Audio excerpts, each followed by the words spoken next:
Hello नमस्कार, कैसे हैं आप सब। जी आ गया बहुत ही बड़ा बवाल खबर खेसारी लाल यादव, निरहुआ जी, पवन सिंह जी का। जी हाँ, सभी स्टारों कल्लू जी एक साथ शो में। जी हाँ, भोजपुरी सिनेमा पर जो होली के शुभ अवसर पर शो आने वाला उसका शूटिंग हुआ है। जी हाँ, मुंबई में।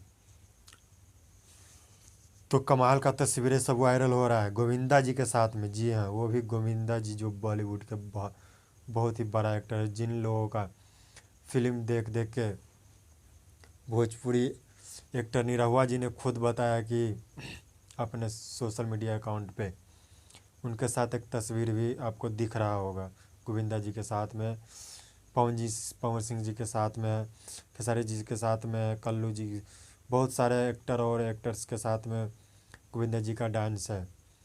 भोजपुरी सिनेमा पर आप लोगों को जल्द ही देखने को मिलेगा। भोजपुरी सिनेमा के लिए शो शूट किया गया है। जी हाँ, कमाल का शो होगा ये। निरहुआ जी, अमरपाली जी, अंजना से और बहुत सारे एक्टर हैं। तो आप लोग देखना मत भूलिएगा, भोजपुरी सिनेमा पे जल्द ही आप लोगों को दिखाया जाएगा। बहुत ही बड़ा धमाका होने वाला है।